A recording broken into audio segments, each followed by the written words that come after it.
We start with the aforementioned Lieutenant General Russell Honore. He was tasked by the House Speaker to assess the security at the Capitol after the siege. He previously served as the commander of Joint Task Force Katrina. General Honore, it's good to have you with us. And I want to just start with your impressions of the hearing today, the valiant and heroic service of those officers. And you have officers like Officer Harry Dunn, who bluntly stated that black officers had to fight a different war on January 6th because they were attacked and they endured, racist epithets based solely on the way they look. Absolutely. The officers done good today, yesterday in the Army. They've done good. They were composed.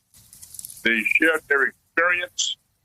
And they shared it with people themselves that were victims that they were trying to protect.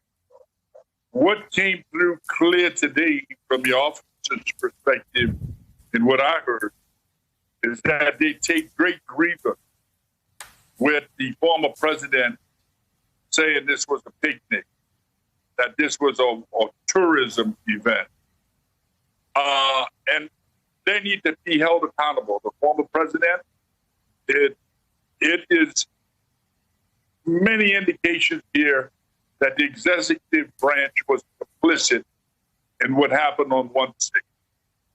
From what I see on television, not based on our investigation we did to prevent future attacks on the Capitol with training and intelligence police. But what's coming out clear is that the executive branch was complicit, and maybe certain agency leadership members may have been complicit. Listening at these officers this morning and the hell they went through, as we all watched on television, and as the people questioning them today who were victims of that attack, that we got two narratives in America. One of them, the followers of the former president, that deny it happened this way.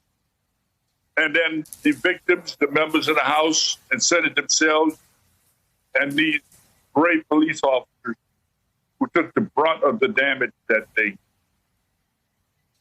When you say the executive branch was complicit, the Trump White House was complicit in this attack, are you able to assign names? And I ask you that because you conducted that security assessment.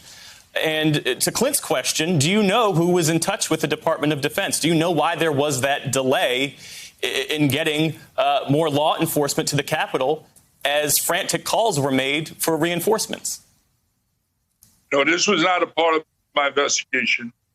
It's my personal opinion that the executive branch was complicit in the planning and the delayed response that occurred in bringing in more federal assistance to the Capitol that day. That's my own perception based on what I've seen and what I've heard, and by the fact that the former president continuing to tell people this was not a riot, it meant no harm, it was like a picnic, it was like a stroll. He was complicit because the last I heard from him, he told them to go to the Capitol and raise hell. And many members of his party told him to be tough and to go fight. That's the complicity in the terms of intent, and that complicity, I think, rolled over in response. Two quick questions for you here. When you talk about misinformation and disinformation, before today's hearing, you had members of House Republican leadership. They held a press conference, and they said that House Speaker Nancy Pelosi is responsible for what happened on January 6th, not Donald Trump. I want to get your reaction to that. Well, Donald Trump is the president of the United States. Speaker Pelosi is responsible for the House side of the Capitol, along with the House Sergeant at Arms. Speaker Pelosi is not responsible for the security of the entire Capitol. Or maybe we need to give them a class on how the Capitol is secured. The Speaker hires the House Sergeant at Arms. The leader of the Senate at the time was McConnell. He hires the Senate Sergeant at Arms. And the architect of the Capitol is hired by the President of the United States. Those people make up the police board along with the Capitol Police Chief, who retired right after this event. The Capitol Police Chief is hired by that Capitol Police Board. So maybe they need to study who's actually in charge, who does what in the Capitol. But the Speaker is responsible for hiring and resourcing the House Sergeant at Arms, and the same is true on the Senate side. And the House Sergeant at Arms, the Speaker, the Senate Sergeant at Arms, and the architect of the Capitol, hired by the President, are the police board, and they make decisions, and they keep the Speaker and the leader of the Senate informed. And when they need money, that's who they tell they need more money, to their respective sides of the House, either the Senate side or on the House side. So they don't know what they're talking about, or they're just out fabricating a big lie again. And this is something they're trying to make into a bumper sticker, but it's another lie, as these officers proved this morning, the big lie that the former president is saying, that this was a walk in the park. People were greeted, they were cheering, and this was a nonviolent. It was a violent mob attack.